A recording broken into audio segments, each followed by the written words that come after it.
You're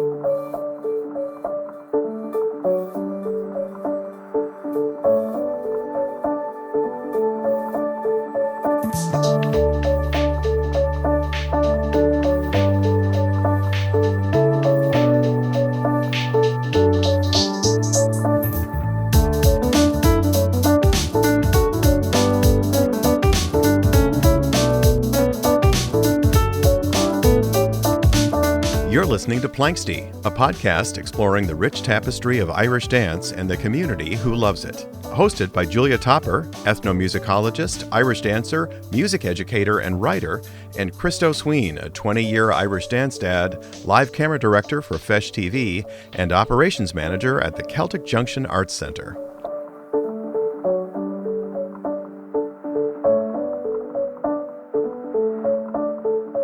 So I did a fesh at a water park 2 weekends You did ago.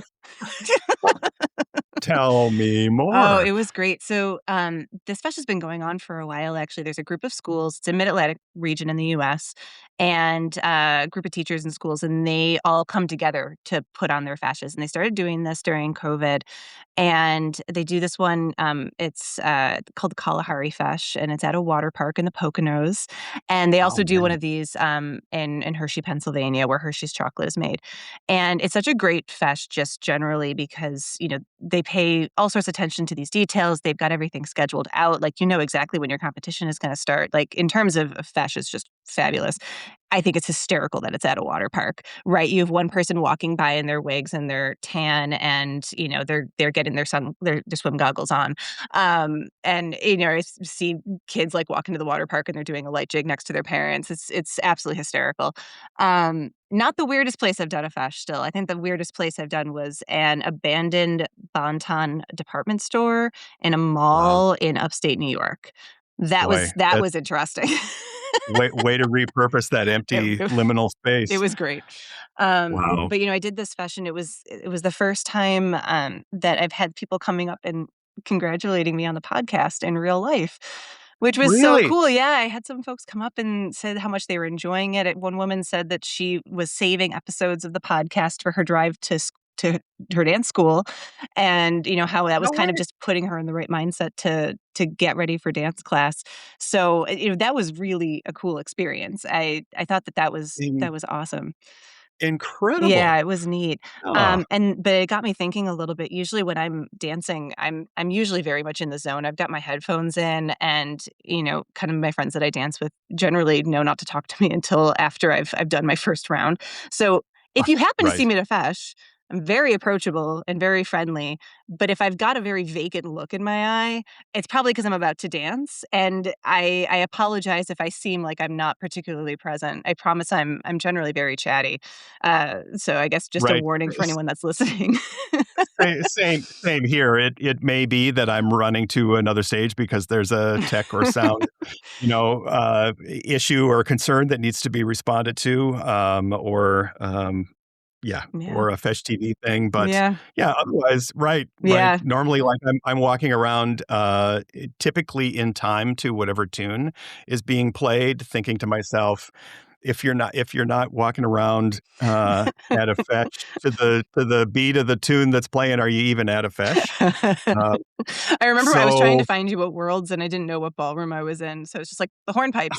Follow the hornpipes, Christo. I'm in the second row of hornpipes, and you knew right where I was. So. That's right. It's so funny. The world is it's an immersive experience. It really is. It's funny. The water park thing too with spray tan was the first thing I thought of. Oh, so you have to be careful. Yeah, but it's very cool though. I mean, it's about a 4-hour drive from our house, which is about my max willingness to drive for a fesh. But it's worth it, and my kid can go to the water park while I dance, and it's great. We all have a fabulous time. We were at a fesh with the kids one time, and there was a water park in the hotel next door, and that was also the only place to get food in that hotel. So you had to go in to the water park. So we were able to go in, and a couple of dance dads and I sat and had pizza next to the lazy river, and off the kids went. So it was a good time. I love it. Our conversation today I don't want to spill the beans here, but we've just finished the recording, so that's the spoiler alert. But what a delightful conversation today with Ciara Sexton. Yeah. So, I mean, she doesn't really need much of an introduction. I think everybody in the Irish dance world knows who Ciara Sexton is. But I'm going to give a little bio on her.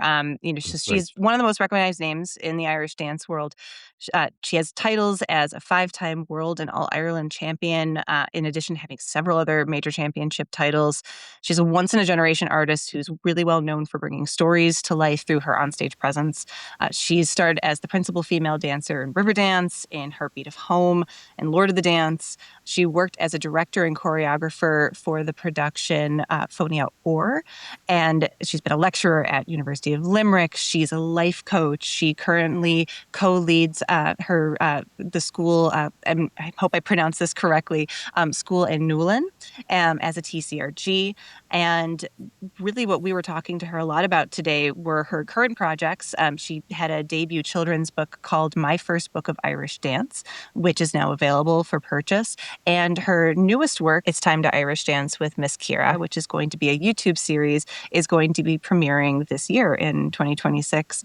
And I was just so struck by her, the depth that she goes with these projects, right? Everything that she does meticulously. She researches it. She wants to do everything as well as she can and from as a well-informed point of view as she can. And just, she really is incredibly thoughtful and really caring, I think. And I think that's going to come out in this conversation that you all are about to hear. Really just a fabulous human being. Yeah, I think you're absolutely right. It was so refreshing to hear her approach all of this stuff from really a position of generosity and care and concern. Everything she's done, and has had so many people model this kind of approach for her in her life. It's fun to hear her pay tribute to those people as well. So, shall we? Let's do it. I am English living in Ireland, and so a part of my TCRG was Irish speaking. Not okay. Wild. Ciara, welcome to the Planksty podcast. We've been chatting here already as we've been working through our technology, so it feels like we've been talking for a long time, but this is where the episode begins. So we're grateful that you're here. Thank you so much for joining us. Thank you so much. This is such a thrill. Oh, we're so excited to talk to you. I know you and I have tried many times over the years to try to connect. And so I'm so thrilled that we're actually able to do it this time. I have so many questions for you. And you've been working on so many cool projects. So we're going to have a lot of things to talk about. Maybe that's a good place to start. We were just talking, we're referencing Brian O'Sullivan and his wonderful podcast. And one of the things that we talked about with Brian is this concept of a portfolio career where a person does a whole bunch of different things that are related either just through them or through their thread. And that certainly seems like how your career is going. But let's rewind back before that. You had siblings, I think, that were dancers before you. What's your earliest memory of Irish dance? So I always remember wanting to go to class because both of my sisters, and there's 7 years in between each of us. So I looked up to them a lot. It felt like they knew everything. They really helped raise me because of the age gap. So it was 14 years between my eldest sister and me, and they would go off to dance class, and I wasn't old enough yet. I wanted to be in the dance class. I didn't really know what it was, but I knew that I wanted to be there because they'd come home and dance again. They were, in my eyes, and the conversation that was around me, the dancers. And you talk to people who have dancers in their family, and the extended family are, how's the dancer? How's the dancer? So that's what I wanted to be. Were there other things that they were doing that you looked up to as well, or was it really that sort of performances? Yeah. They got to go and perform a lot. My dancing teacher, Marion Turley, had a performance troupe for as long as I can remember, way before I was born, called Celtic Feet. It's still going now. It's so marvelous, and it's such a wonderful opportunity to get up and out because it's part-time. So alongside school, education, anything that you want to do, anything that you are doing in life, it's a wonderful, wonderful opportunity. I always wanted to be a part of it. I wanted to go and dance with the big girls. I really looked up to the seniors in the class. Were there points along your journey where those performances seemed further away, or was that sort of baked into the whole education process for you? No, she was an equal opportunist dancing teacher. Everyone who wanted to perform had the opportunity because she had so many different strings to her bow. She had a 2-hour theatre show, and she also had a corporate event company. So the corporate events were usually for 17 and over, but the theatre shows, we could be put into them age 5 and up. Oh, wow. It was marvelous. That's great. It is great, and it was great, and that's how I fell in love with dance, the performing aspect. What a fabulous teacher to have, because that's gotta be so hard to balance in addition to running classes but to, recognize that's such a vital part of getting kids to want to keep coming back. That's just really phenomenal. And She is phenomenal. Yeah, go ahead. She's, sorry to speak over you, Christo. No. She was a performer and an entertainer herself, a very gifted singer. So, some of those theatre shows, she would sing, she'd take some solos, she was just marvelous, still is marvelous. Alongside, obviously, a team of people, mostly her husband. Her husband was the producer, the sound man. Nice. So, yeah, it's not just one person ever. It's he was a really big part of that as well, and, I'm very close with him still. Yeah. Are there shows still coming out of that? Yes, yeah. So the corporate entertainment company is flying. That's great. And what's so nice is now I don't really know everyone's name who's a part of it, and I see these fresh new young performers, and myself and Scott Doherty, who was a guest on your podcast, we regularly cast for productions worldwide. So to keep up with the fresh new talent as we get a bit older, is so wonderful to see, and social media is such a great exposure tool for that reason. So, what do you mean when you say you can? So you and Scott are called on to cast for other shows? Is that what you mean? Yeah, and it's not really a job title that we lean into massively, but from time to time, we do help cast different productions that are going around the world. Nice. And the text message or phone call is usually, help, or do you know, or is there anyone that needs to dip their toe in the water? Or is there anyone that's at college that needs a Christmas tour? There's such a variety of messages that come in to Scott and I. I think just because around COVID time, we started speaking about our own experiences within that professional dance realm and how it was so different when we ventured into performance dance, and how we found some of the solutions are talking about our experience to other people who really possibly don't know where to start.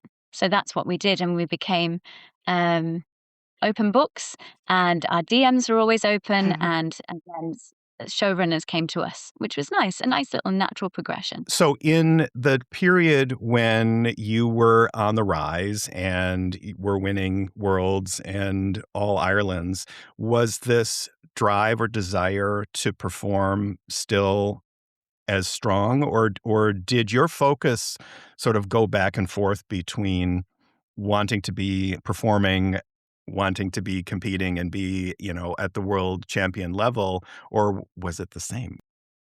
I guess it's the same. Marion would always say, and Marion wasn't my only teacher. After her daughter retired, I really want to get this in. Her daughter Roisin, she became a big part of my training as well. Right. Marion, they both would always say, if you perform at a competition, that's what it is, and that's what it needs to be. So they always wanted a performance. There was never a conversation where we had, and on the left leg, you've really got to hit this jump and turn around and turn to the front.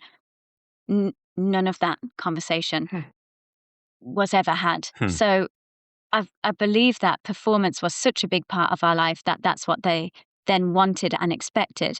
And when it's a performance, you really are at your best. You're showcasing your skills instead of trying to hit a target or turn or a jump. So I didn't know that that's not how everyone was taught until I had conversations when I went into shows with other people. So I was really, upon reflection, I'm really happy that I received the well-rounded education that I did, because it allowed me to go into performance dance maybe a tiny bit easier, because I was always taught performance. Does that make sense, It Christo? does tons. I see that in, the school where my kids have danced as well, that it is really holistic. It isn't so narrowly focused on winning, and that makes for better experiences for everybody. So and it's so refreshing to hear that, and it seems like you sort of have leaned into that mindset in all your work since then, that there's a different way to use Irish dance in your life. It makes so many people happy, and the difficult conversation now that you have with some people who you meet 10 years on, 20 years on. Christo, you mentioned that your offspring danced.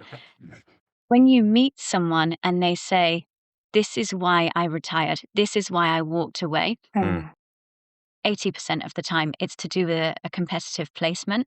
That's a really tough thing to swallow, or even just come back to in a conversation. What do you say? I'm so sorry that was your experience.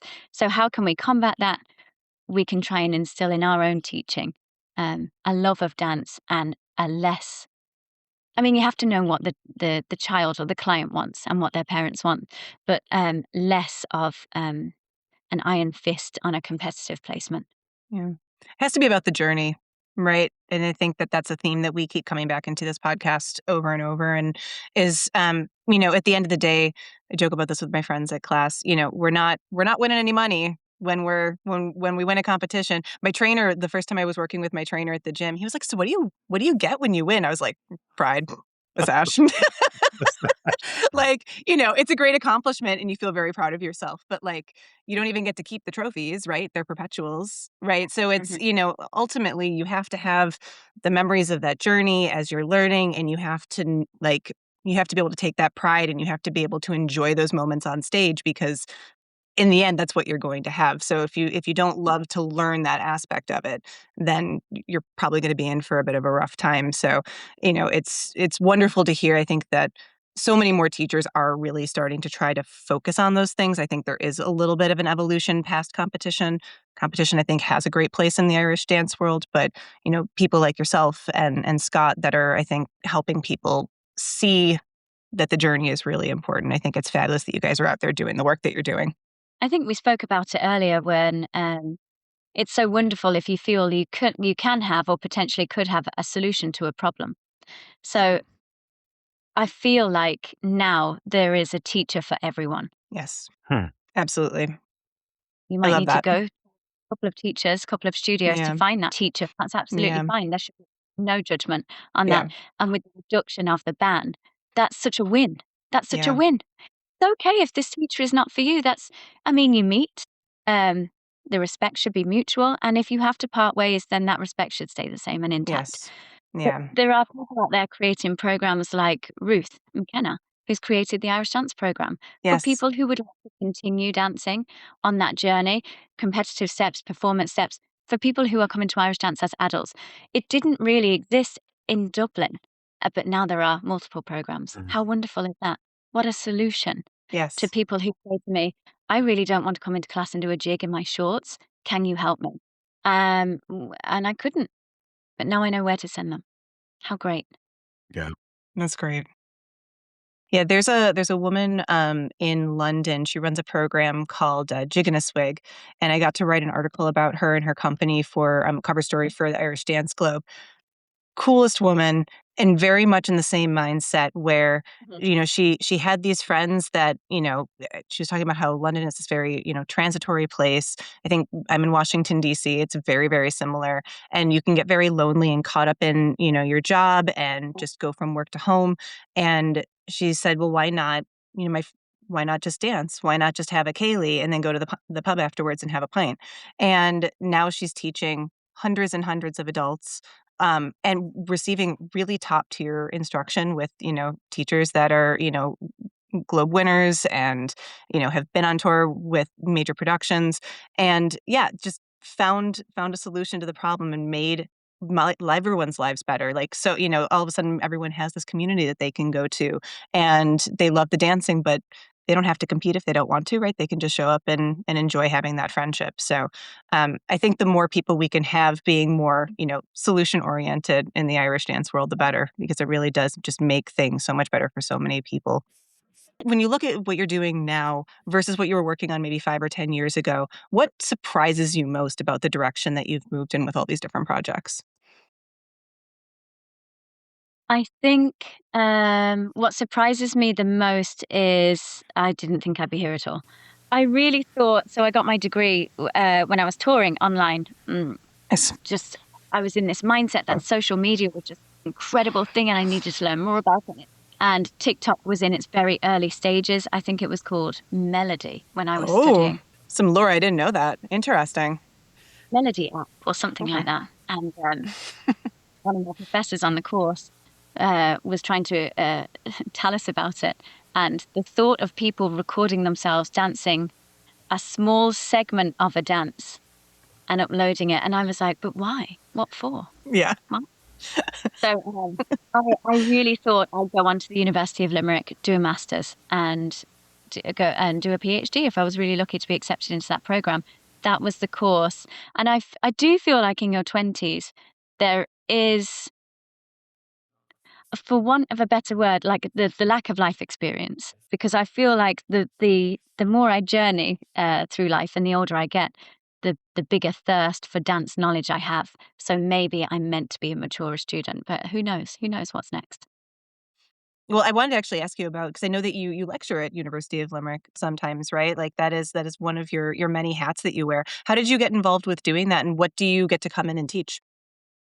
So I taught performance of history dance. So, Cool. Mastermind, the game show. My topic would be Irish dance shows from the 1990s, very niche. Yes. Good. And then what? Somebody offers me a job teaching that? Raise the roof. Amazing. How things came to be, and stories and fact, and how in Ireland and in Irish dance they can be mixed and merged, and how wonderful it is to have access to people who were there when some of these events occurred. For example, when Michael Flatley left Riverdance, what really happened? What was reported to happen? Who was there? Tell me everything, and then I can teach it. Oh, that's so fabulous. I taught history of performance dance for 10 years at the University of Limerick under Dr. Orla Navrian, who is and will always be one of my most favourite people in the world. She is marvellous, and she oversees the master's course now. I haven't taught there in a while. When I got married, I became my husband's mother's full-time carer. So I couldn't go out to work every day. She's unfortunately passed since, but 10 years was so amazing. And if it's in my future again to teach there, I'd welcome it with open arms. It's a great place to be, as you know. Yeah, I've heard so many wonderful things about the program. And just the fact that you could teach a class that in depth on that specific of a subject, what a luxury, right? Like that is so cool. I love every bit of that. When I'm teaching my world music class, one of the things that I love doing is my Irish dance lectures, and I always tend to make them. I'm like, well, maybe we can just do this for 2 weeks. Maybe I can just stretch it out just a little bit more than I would with my other ones. And I know my students are like, oh, this girl's coming up here. She's talking about Irish dance again. But to be able to go that in depth about a subject, just phenomenal. It's so much fun. That's great. So you have 3 boys. So I have twin boys, Cuan and Cullen, after Cú Cullen. Nice. Wow, powerful. They're 2 years old. Mustn't forget that. Oh, wow. Okay. And their older brother, Ree, is 3. So Ree is Ar I Fodder, just short and sweet, Ar I Fodder. I love it. Everything in Ireland means something. All those Irish words mean something. So Ree means king, which is marvelous. Oh, I love that. And so no pressure on the twins to become epic heroes following the legend of Cuchulainn. Of course, yeah.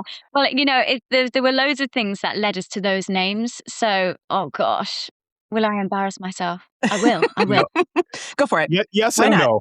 This is a safe space. Dean Butler has always been one of my absolute inspirations, figures, idols. A really good friend, but I get so gushy. Yeah. Her husband is called Cuan, and I've always loved that name so much and had never heard it apart from Dean's husband, Cuan. He's a really well-known Irish designer. Oh, cool. He just had this fabulous life, And so once Cian said, let's look into Irish history a bit. I used to have Cuchulainn embroidered on my dress. So, cool. Cú was kind of short after we had Ree. So I thought Ree and Cú, gosh, what are we going to do with the third one? So we landed upon Cuan. Oh, I love that. That's so cool. That's fabulous. I hope, being able to have a story like that to tell about your name, I hope that they appreciate that when they get older, because that's very cool. We'll see. I'm not sure if they'll appreciate it. You gotta lean into it. How do you feel about them Irish dancing at some point? Is this very much steeped in your family? So everyone is going to learn how to Irish dance. This will be something that you do as a commitment for a long time. Are you just going to have them try it and see how they feel? How do you feel about, bringing them into the Irish dance world? I feel like allowing them to try it and see how they feel will be my only way forward. Yeah. Ree comes to class with me and he really enjoys the snacks. Nice. Perfect. He enjoys some of the movement, but as you know, a 3-year-old in an hour-long class, it's not always going to go your way. It's absolutely fine. I only want them to love it. Yeah. My husband grew up with dance his whole life, his whole family. Music and dance, big part of their life. So Cian is a very keen musician as well, and that's his first love. So he owns a music shop and sells musical instruments. Oh, cool. It's important for us, Julia, to have a home full of music and dance. And that's wonderful. Yeah, if they choose sport, that's fine too. I don't think that any pressure should ever be applied. You're obviously the same. If they love it, great. Yeah. We need to talk about, but if they don't love it, that's fine. But let's find something you do love. That's the important thing. I assume that they have probably been, part of your impetus for starting the projects with early childhood music and dance. Your book, which is my first book of Irish dance. We've talked a little bit before the podcast started recording about it, being a social story to introduce Irish dance to young children. Can you talk about that a little bit? Yeah, I thought it would be first just to introduce it. I have a really big notebook that I keep, and it's my master notebook. I have a few splinter spin-offs with scribbles in, but my ideas that I think are worth coming back to, I write down in my master notebook, right? Full of stuff. And the book I'd written about the book maybe 5 years ago, and then I have about 4 other books. They're all work in progresses. Nice. When you just come back to things, or at night you get an idea and where's that page, and great for this. And I was feeling really disconnected with dance after I had the twins. I wasn't able to move in the way that I would prefer to move. Yeah. I found taking care of a toddler and 2 babies demanding. Yeah. And for 2 years, it was just all about nappies and changing, and it was so wonderful. But I realized that I wasn't even playing music on TV, or maybe I'd just gotten into a sort of rut of, I need to be inspired. And when I become inspired, I'm a better mom. I'm a happier person to be around. Yes. Yeah. So I signed up to Colin Dunn's Development Week. It's held in Limerick, a week long. It's intense. And we were talking about this earlier, Julia and Christo. As soon as I sign up for something or complete something, and then I get a huge imposter syndrome, so then I try and back out of that thing. I think we all know that feeling to some extent. Absolutely. Yes. Yeah. So I signed up and then said, I can't make it. And Colin actually messaged me himself and he said, you will be at this week. Nice. Good on him. Excellent. So off I went, and I bought my big book, my master notebook with me, and I started to toy around with ideas of how I could become connected to dance again. And it's a conversation that you have with teachers in any fesh hall on any given weekend. How can we get dancers in the door? How can we bring people to Irish dance? Well, how do we start? I feel like we start at the beginning. The conversations that surround Irish dance. Well, what is it? And how can a parent explain a dance class to a child? So there's a term that's used with neurodivergent children of explaining a situation before one enters it. So, now we're going to go on the bus. And what we do is we go to the bus stop and then we give the driver our bus pass or our money. Just explaining an event before it happens. It's marvelous. You don't need to be neurodivergent for it to be successful. I think it's great, especially in parenting toddlers. And I just thought, wouldn't it be great to have a social story in text or in pictures for children? And I'd already had this first book of Irish dance, but it was a dictionary. And I thought, right, let's just uncomplicate that a little bit. We don't need an A to Z. I didn't even have the A to Z. I just had a few. And I had some of the illustrations, and I knew my really good friend Louisa, who I wanted to illustrate. So throughout the development week, Colin invites you to talk about projects that are either current or, in your mind. And I spoke about this book and I spoke about it. And I said, I really think I'm onto something here with early years, childhood Irish dance education, because, one of his tasks was, well, go and have a look and see what's around. And I didn't feel like there was anything else like it on the market. So he inspired me. And it wasn't through movement. It was just a conversation that led to another conversation that led to support, which is so marvelous, to follow through. And then the St. Patrick's Day afterwards, it was released. I teach at my daughter's pre-K and preschool classes. And during St. Patrick's, season, clap to 8 is our magic number. I put the music on. We use our rhythm sticks and we clap to the music and move around and dance. And then I always end with a book. So I brought your book in and shared it with the kids, and they thought it was the coolest thing ever. They especially my little ones in my twos classroom, they came up and they had to touch the pictures because they thought the pictures were so beautiful. They were fascinated by the pictures of the musicians with the accordion. They had all sorts of questions about the shoes and about the dress. And so, even in that sort of setting, it really, I think it made a strong impact on them. And I think it was something that they, the parents told me after that, they're like, oh, my child told me that you shared this book with them. Where do I get that from? So I definitely think it has a large impact. So, congratulations on making something that is so successful. It's very, very cool. Thank you. That's so kind. I love that it comes from a position of care for these. Yes, absolutely. I just am curious, in working with your illustrator, tell us about that creative collaboration. Were there things that you had to explain or that's not what accordions look like, or, how did that conversation and process work for the two of you? Well, thankfully she's Irish, so she understands the music. Grand. She understands the dance, but she was never a dancer. So, I also had this idea at the time, and you'll see it. I realized how big Japanese anime was, and I thought, Mom, wouldn't it be so cool if that was like an influence on the illustration? And I don't really know why or where I got that from, but that's the style that I wanted, and I just thought it would be so different. And if you look through the book, it's kind of, you see the influence throughout. She did such a great job. I think I was just I don't know, in a different place completely mentally. No, I didn't have to explain what an accordion was, and she did so well. But when it came to things like drawing, so the fesh page with the adjudicator that sat at the front, she went away. So I did send lots and lots of reference images, but she went away and Googled for herself, and she did watch a few fesh TV clips. Oh, nice. And what would come back was so cold.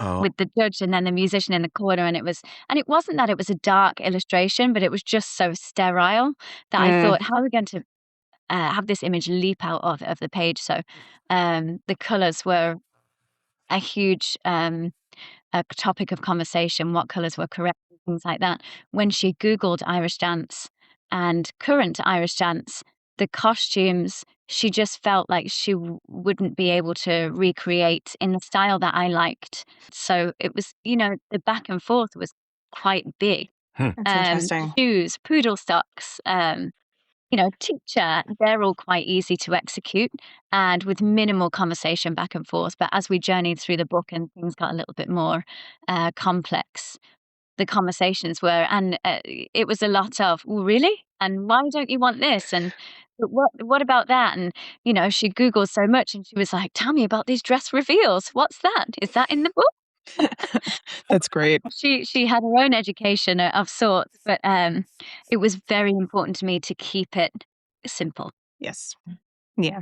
I think there's something really lovely about walking into an Irish dance class and the kind of structured chaos that happens when you go in, and you get used to it pretty quickly. But as a 4-year-old, like we were saying earlier, that'd be really overwhelming, right? Like, so I think even just having simple illustrations to just, give them one thing to focus on, and then they can go to class and see that one thing. I think that is such a great way to prepare them for the going through the looking glass sensation that is going into an Irish dance class sometimes. There's nothing we can show children on TV or, Right. this is what I've done, like an Irish dance simulation. Right. That could be in the future. Here we Right. go. Yeah, right. Okay, so we're gonna do VR with Miss Ciara, right? Put on the goggles, right? I don't know if you've addressed VR. In the episodes that I've watched of Planksty, in the episodes that I've listened to, sorry, of Planksty, you haven't addressed it yet, right? No. Yeah, no, we haven't really talked about it.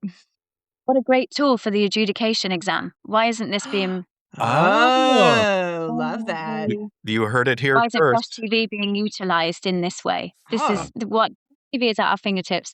Liam, everyone on that team is absolutely incredible. I actually contacted him recently because my niece is a very, very talented figure skater. Oh, cool. Yeah, right? So cool. But at their competitions, they don't have anything like Fesh TV. They have a singular camera that's like a GoPro in the corner, and it doesn't record sound. So although I can watch her, there's no sound. So I can't hear the music that she's dancing to and moving through, which for an Irish dancer, it's, I need. Right, you need the music, yeah. I said to him, you need to look into these events. What a wonderful skate TV. Off we go. Yeah, absolutely. What's the Irish language word for figure skating? We'll have to. Don't put me on the spot, Chris. Well, you were mentioning earlier, you're from England originally, and because you got your TCRG in Ireland, you had to take part of the exam in Irish. What was that experience like?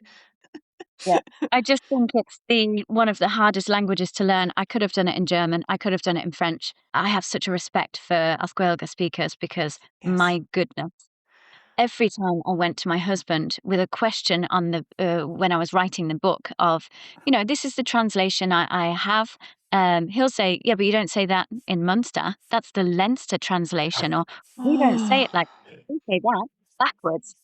And I'm just going, what's the general, give me the general translation for the original, because the dialects are regional and it's incredibly frustrating.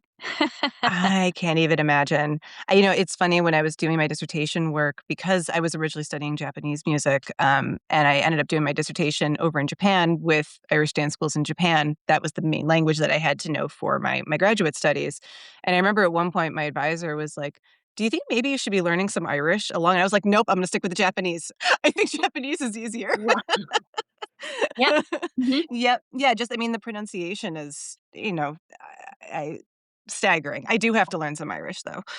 And actually that was what I loved about your book too, was that it had all the Irish words in it with the pronunciation in it, which was fabulous. Yeah, and then phonetically. So I learnt a speech in Irish to surprise my husband at our wedding. Oh.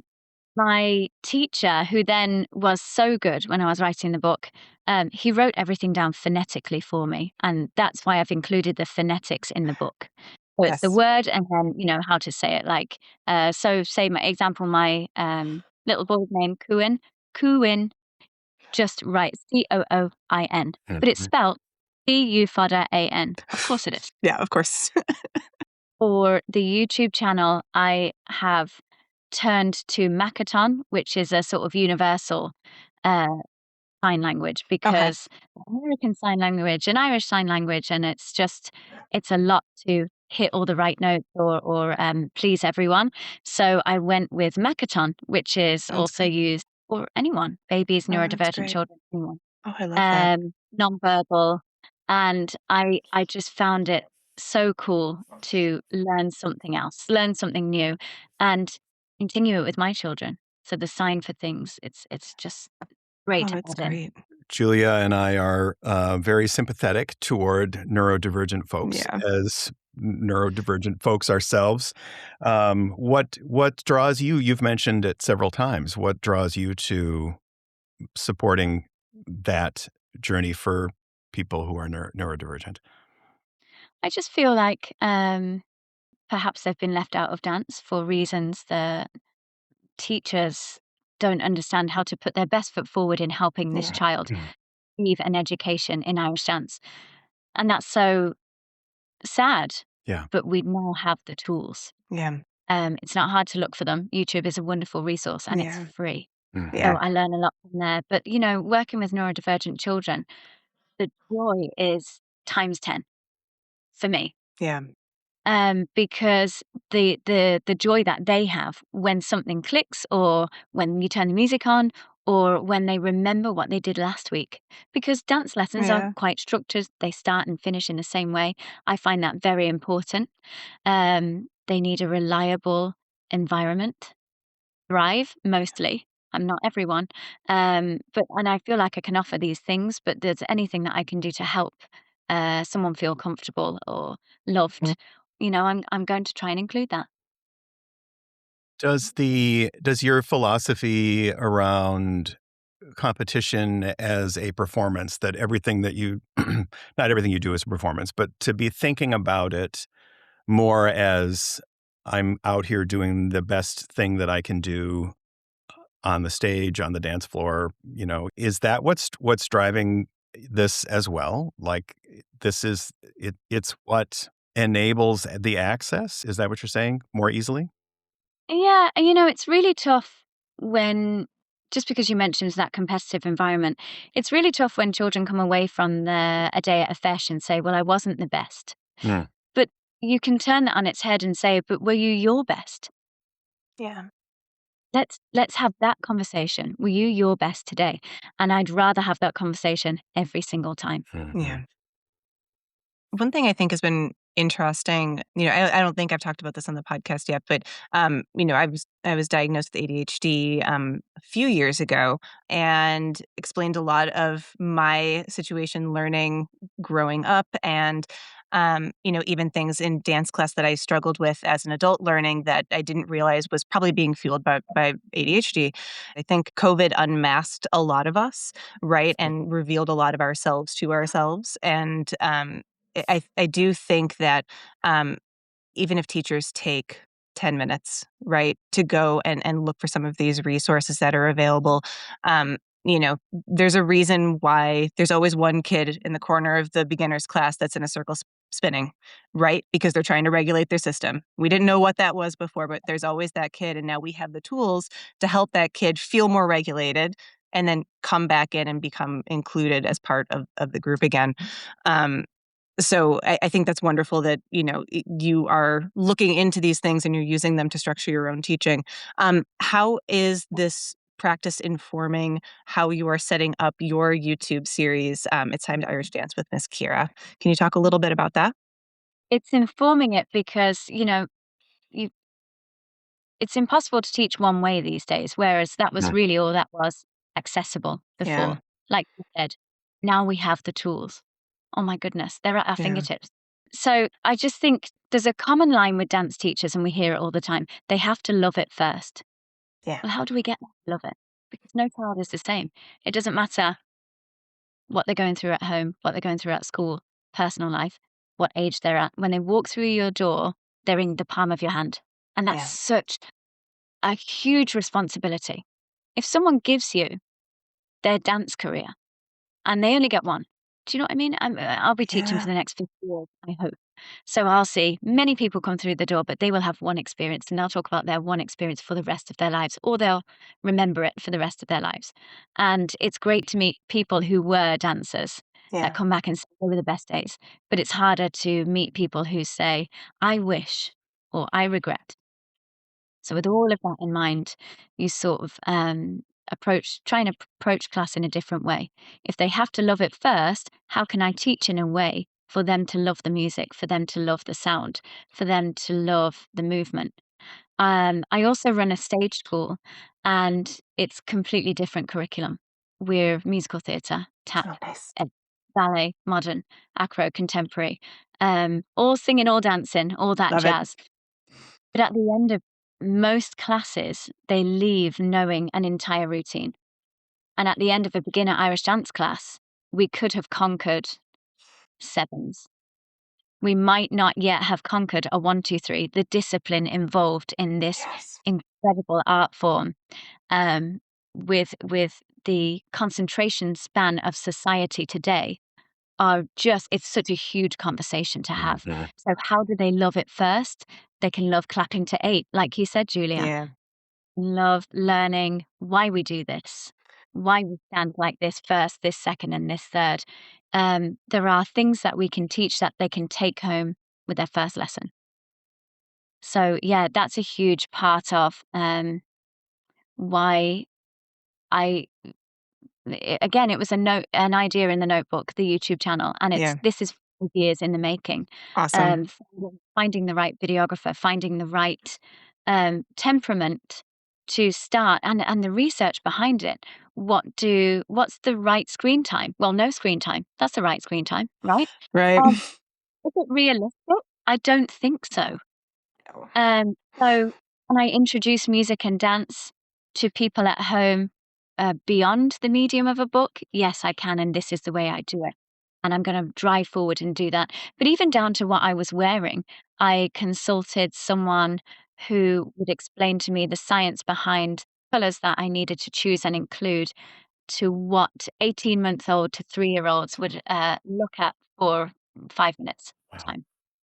Wow. The music, I needed something that wasn't as jarring as some of the tunes that I play in class.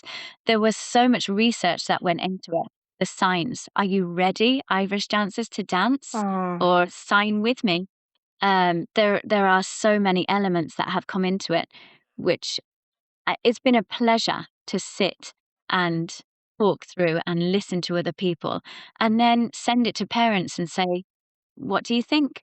Would you watch this with your child? And I have to really thank my friend John Carey, who is watching my very rough edits with his little baby Cora, telling me what she's responding to, because I can test it on my own children. But really, at the end of the day, that's mummy on the screen. So seeing what his little girl responded to has been marvelous. And there are a few other people that have inspired quite a lot of different episodes and things like that. So I will be thanking them all in a big list, because they're all just as big a part of it as I have been. Oh, that's great. Now, how long are each of the episodes? And what do you kind of tend to cover? Can you give us kind of an overview of what people might expect? They differ. So episode 1 is an introduction to dance, and it's pointing, clapping, stamping, sidestepping, and even down to the feedback that I got from episode 1. Someone said the music was too fast. We need to slow down the music, and then slow down how fast you're speaking. Slow down how you count to 8, or speed up the gap with which you've counted this, and this. It can be overwhelming at times, but it's all so valuable to me, because they're testing it with their children, and they're seeing what they respond to or what they walk away from, which is great. So yeah, the episode 1's an introduction. Episode 2, we introduce a little bit more animation, and I'm really into imaginative play with my children right now. They're of that age. So the Irish Dancing Fairies are introduced into episode 2. Oh. I think episode 3 is, I come back to it because it's in my book, an A to Z of Irish dance. We have written some, I'm going to say songs. I'm not a singer. Lots of different things. Not every episode is the same amount of time in length. There are 3 minutes, 5 minutes, 7 minutes. When I was telling my husband, when I first saw you put the preview up online, and I got so excited about it, and I was like, "She's gonna be like the Miss Rachel of Irish dancing. It's gonna be so good." So I think this is gonna be just fabulous. I know so many people that are excited about it, and my own daughter is very excited to see it. So I think this is gonna be really cool. Um, speaking to your boys seeing you on screen and how that is really different. I just started recently teaching my daughter piano, and it's made me think a lot about how my own teaching philosophies, how I do things day to day, how I might change things with her, how that's going to affect how I might teach my other students. Have you started to get a little bit of that? Having your boys watch you on screen, or thinking about these things, has that started to already alter how you think about your teaching practices?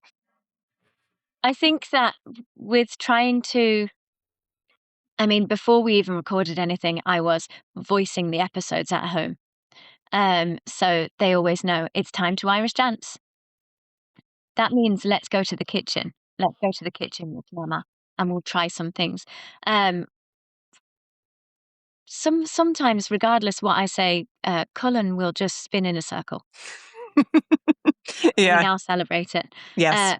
I think that as a teacher, it teaches me so much because regardless of what you say, they're going to do that, and that's absolutely okay. They Yeah. need their 5 minutes. Yeah. It just gives me a more sympathetic and empathetic approach to the children that I see week in, week out in class. Something that I've been thinking about, kind of going, off of this, talking about being a parent and being in the performing arts. You know, as an artist, we work weird hours, right? We have to constantly be thinking about our own, dance or music practices, continuing education, on top of just everyday lesson planning for classes and business management and things like that. I've found that it's very difficult for me to balance all of these things. I only have one kid, and she's 4. How do you go about the day-to-day management of and negotiation between your creative self and your teaching and your family obligations? Well, I think we'll all have the same answer. No day is the same, Yeah. especially when they're this small. You just have to be prepared for everything else to go out the window at any given Yeah. opportunity. And as long as you lean into that, it's fine. Life is chaotic, but it's great.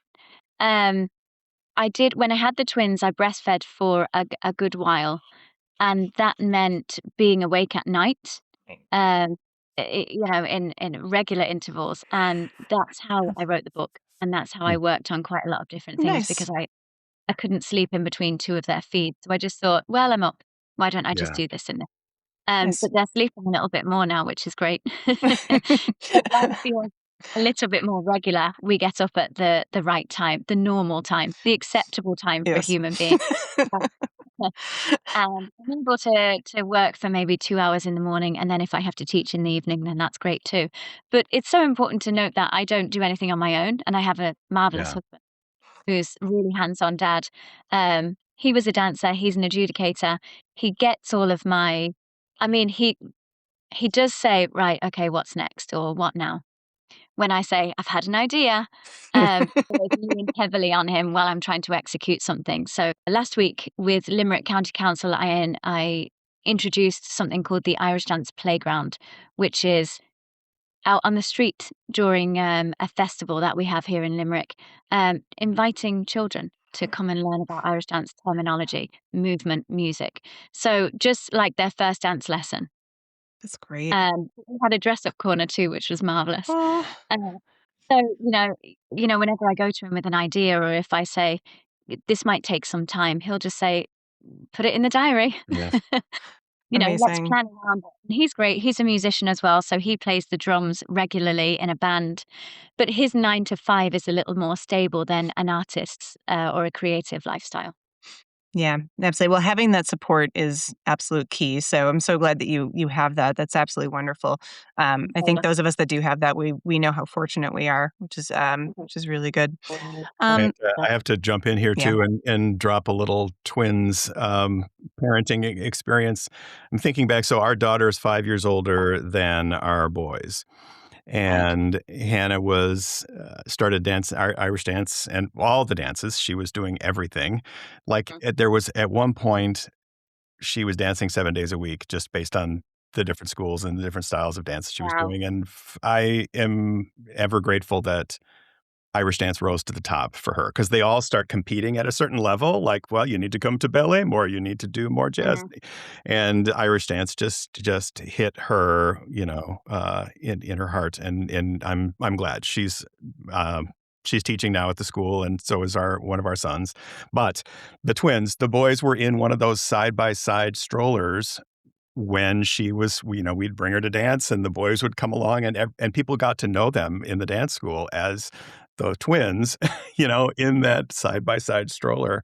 And then they started in, shortly after, and it's off to the races. So that's how, they were hearing the tunes and watching the steps from the very beginning as well. So it's fun. That was their introduction. Yeah. And how marvelous, because when a beginner parent comes in and they're almost, we don't know anything about dance, tell us about it.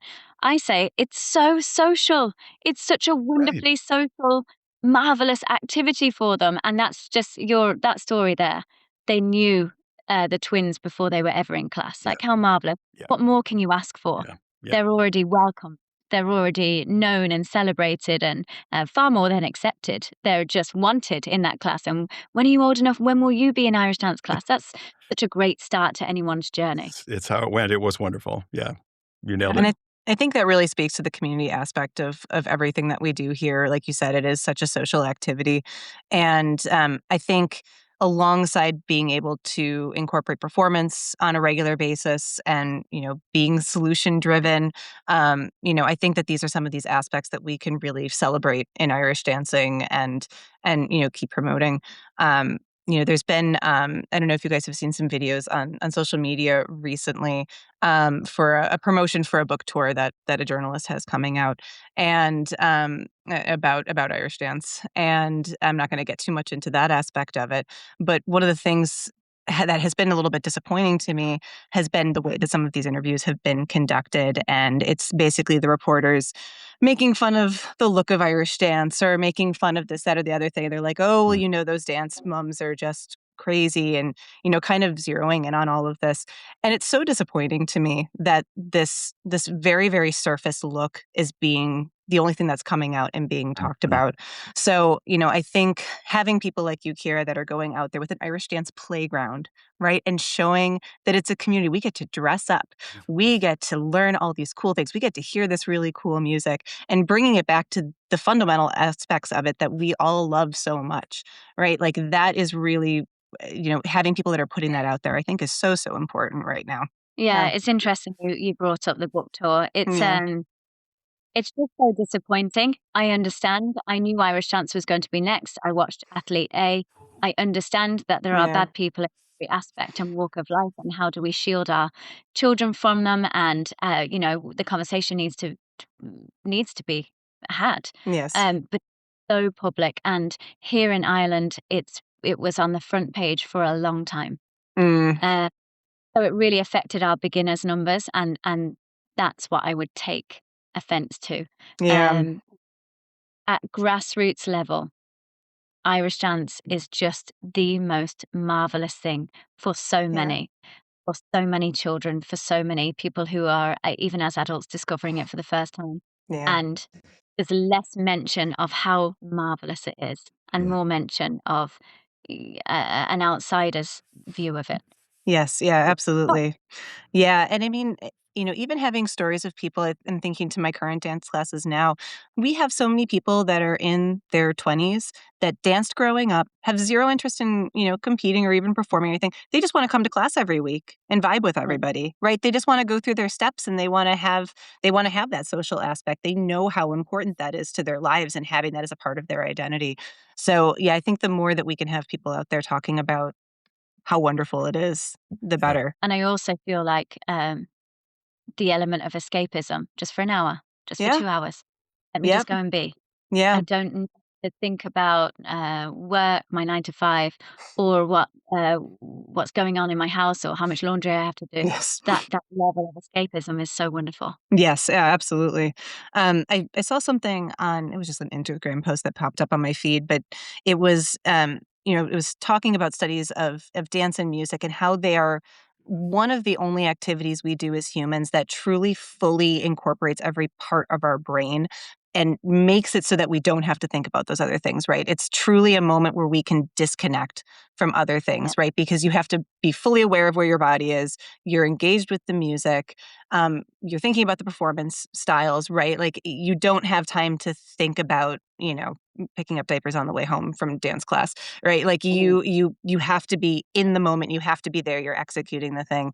And again, like what a gift to be able to teach people how to do that and how to have that throughout their entire lives, right? Like you don't have to stop dancing just because you went off to college, right? Like you can find a dance studio and you can pop in and you can have these moments of complete disengagement from all of that sort of stuff. So really when you're taking a 4-year-old and doing this, you really are giving them a lifelong gift, I think. Yeah, it's so important, and it's such a buzz term right now, being fully present, and it's harder to achieve than some people may think, but in dance it isn't. When you walk into a dance class, you literally shut the door on life, and how amazing to be able to do that. Yeah, absolutely. I'm curious what you see in the current Irish dance landscape that kind of excites you most for the future of Irish dance, both as a sport and an art form. We've had so many changes in the last 5 to 10 years. I'm just curious as to what you see that that excites you about what's going on and what might happen. What am I most excited about? I think the celebration of adult dancers, not the inclusion. It's the celebration of adult dancers now. I see it more so in America, and I feel like Ireland and England could, Yeah. catch Germany, Russia. Oh yeah. How marvelous dance! Why? Why not? I Yeah. just think it's so marvelous that the celebration of adults is really coming to the forefront since COVID. It is in that the Yeah. last 5 years have been really exciting for dance Yeah. in a way. I feel like we're heading towards a renaissance of many aspects of dance. Yeah. And I also hope we are. So I'm kind of like manifesting that into Yeah. reality. Well, I love that. Um, yeah, there are, and like even with the Adult Irish Dancers podcast, well, here we go. Yes. Yeah. Voice, Yeah. more celebration and less toleration, which I Yes. always felt was, and I know it's a murky word, but I always felt like there was that, just a toleration for adults who Absolutely. wanted to compete, perform, learn, and now it's a business. It's jig and swig. It's a social aspect. There are so many, like we spoke earlier, solutions to um, all different age ranges of people in lots of places in the world that want to just dance.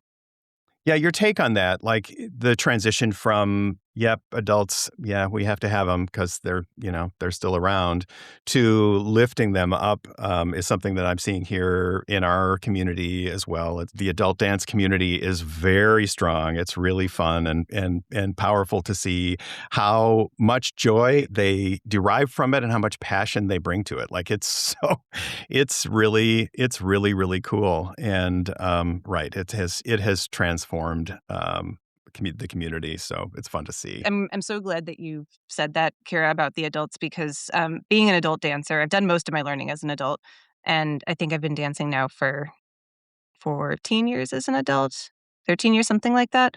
And literally the year I started competing was the first year that adults could do slow speed hard shoe dances in the States because they weren't allowed to. It was banned before. And to go from that to being able to do a 3-round championship at the North American championship. I mean, that's just such a huge thing. And so, yeah, I really hope that continues too. I think maybe schools are realizing what an asset adults can be to their schools, right? And, being in a class with, the adults in my school were in the same class as we have 10-year-olds and 16-year-olds and 20-year-olds. We all learn different things from each other. So it really, I think, just makes the community so much stronger. There should be a class for everyone, and now in most cases there is. Whereas, 10 years ago there wasn't, and how great, and we need to continue growing and evolving. And I think that next, what I'd really like to see, and I have seen it in the past, but it hasn't always taken off. I'd like to see competitions for children who could possibly struggle getting on stage or might need to wear their noise cancelling headphones or might need the clap from a teacher of a beat who stands at the front, maybe if they have issues. I would like to see the inclusion of those competitions. I've seen some things like that, but definitely not as like a widespread, like standard part of a syllabus. Yeah. So that would definitely be wonderful. I'm kind of curious what the Hollywood experience was like for you. Oh yes, doing Disenchanted. Yeah, yeah. Is there? I mean, I don't. It's easy to kind of go, "Ooh, it's Hollywood," but what did anything interesting come out of that? Hollywood sounds so great. We filmed it in Dublin, in Enniskerry. So we were on home soil, so it was fine. But then I walked into the rehearsal room day one, and they'd hired the practice Marley from Riverdance. So I was like, I'm home. And then we got to moving. I was not at home. I had to learn fast on my feet. I really had to try and quash my imposter syndrome, because these are styles of dance that I had been trained in ever so slightly years and years and years ago, never came back to. Irish dance was always my forefront, and day one we were musical theatre, day two it was waltz, there was a bit of ballet in there, all the warm-ups were completely different. I'm used to being in an environment where I'm very well versed in the technique, terminology and movement of a class. And I don't know if that makes me sound a little bit pompous, but I'm just very comfortable there in Irish dance. Yeah. I wasn't comfortable for about 6 weeks. Wow. But my goodness, I had the best time ever, because to be a student again in a class is so, and I wasn't a student, I had to pretend I was faking it until I made it. With a professional who was hired to move in this way.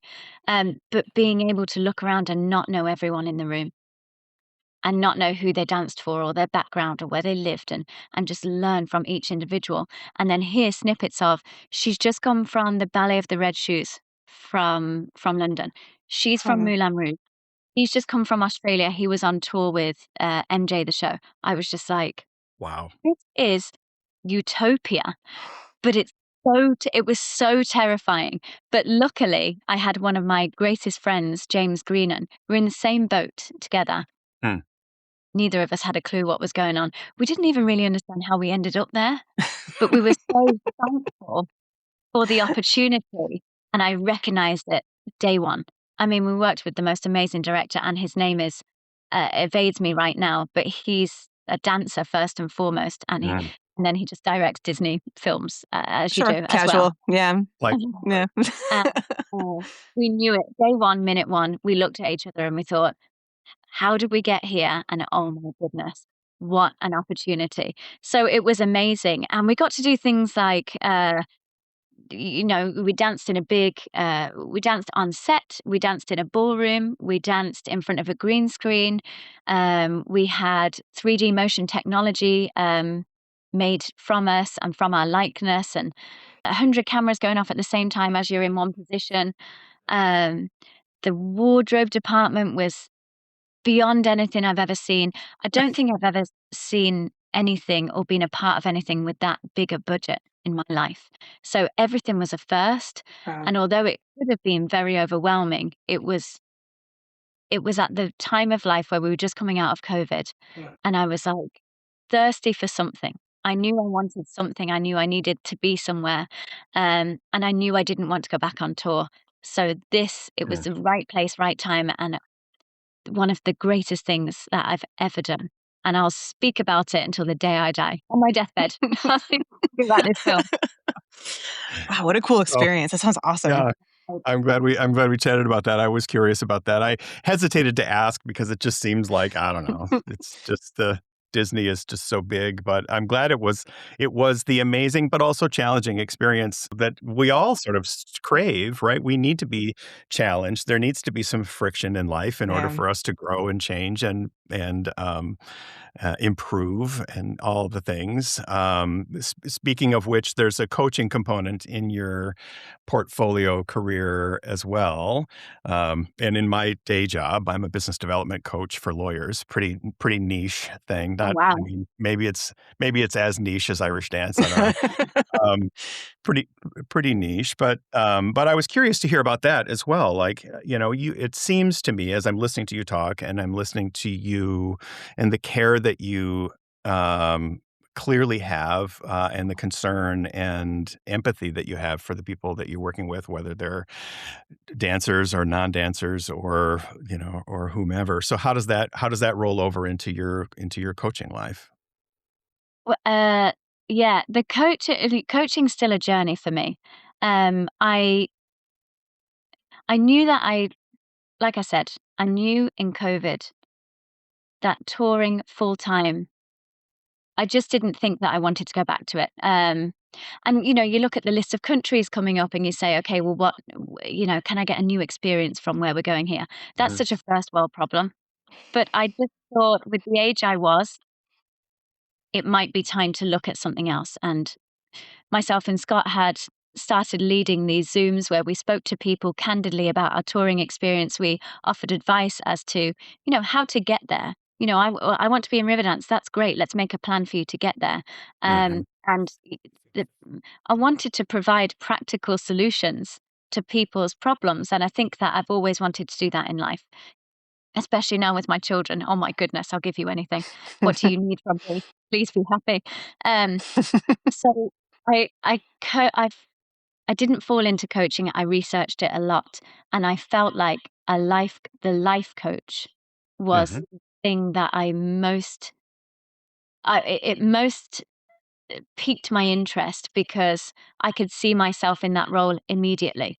So I thought, my goodness, we're giving advice but wouldn't it be great to understand the skills and have the tools and the toolkit to to go a little bit further with this? I mean, we're given advice, and advice is great because I always would preface it with, well, this worked for me and it might not work for you, but why don't we try it?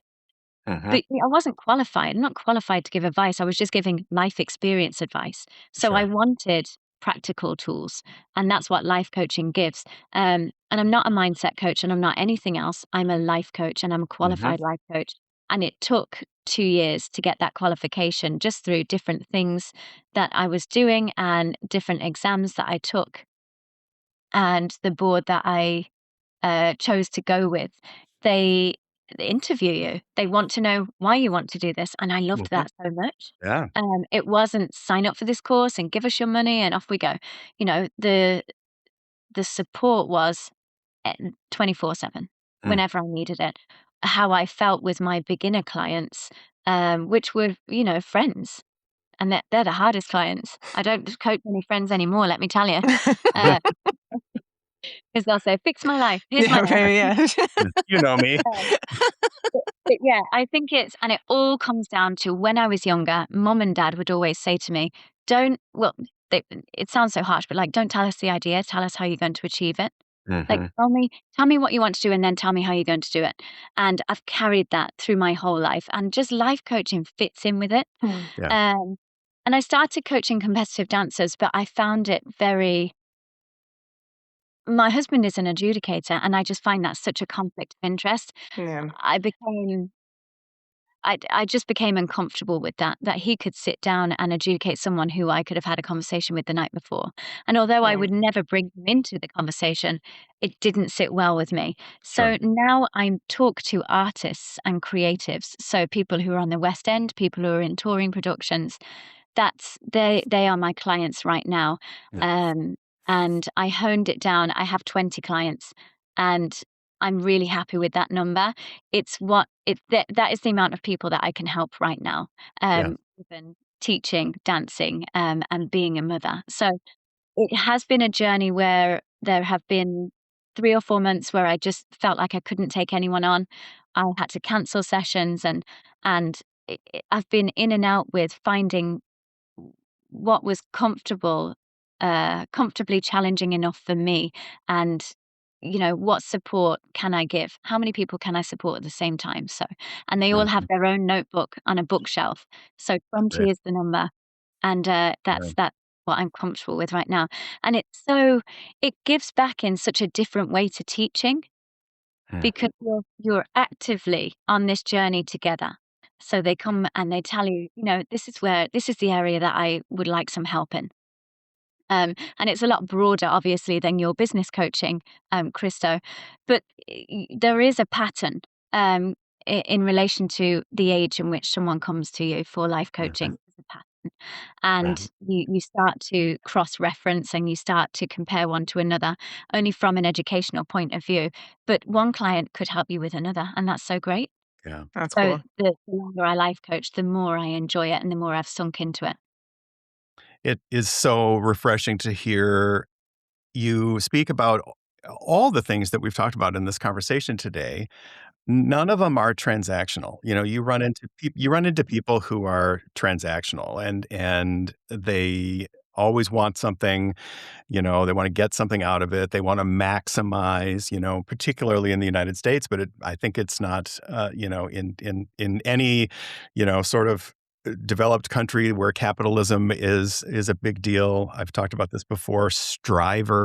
We're strivers. We have to do more and do better and all of these things, and to put limits on what you can do so that you can do that thing the best that you can is really, where it's at. And so I'm just seeing that in everything that you've shared.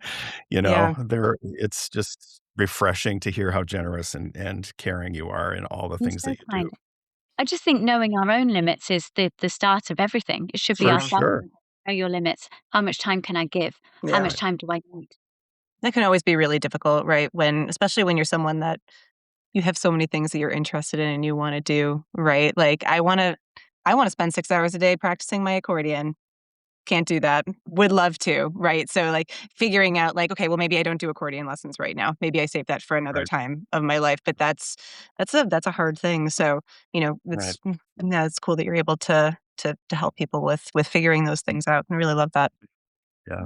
There is an element of the ages that we are, and just realizing not everything has to happen now. Whereas in my 20s, I had this unexplained urgency of what's next? What are you doing? And if it was an instant success, and if it wasn't, and how that affected my mental health, and how I placed such worth in what I was doing on that given day, and it became such a big deal. And I have really relaxed since I've become a mother.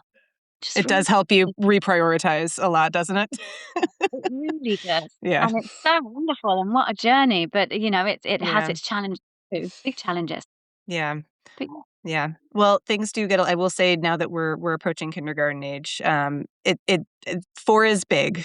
4 helps a lot when you get into that 4-year-old range. Like I feel like we're making a big transition now from toddlerhood to kidhood, and I think that I hope you have this experience too. You start sleeping more, and that makes you a little bit more sane.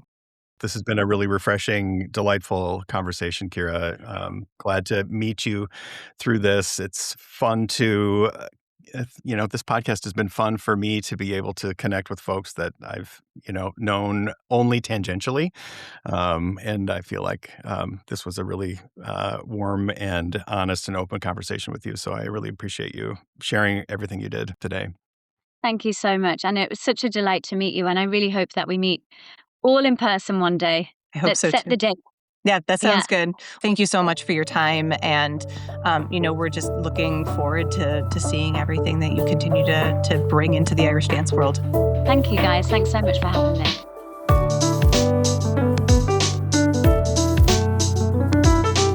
Thank you for listening to the Planxty Podcast. Our technical producer is Christo Sween.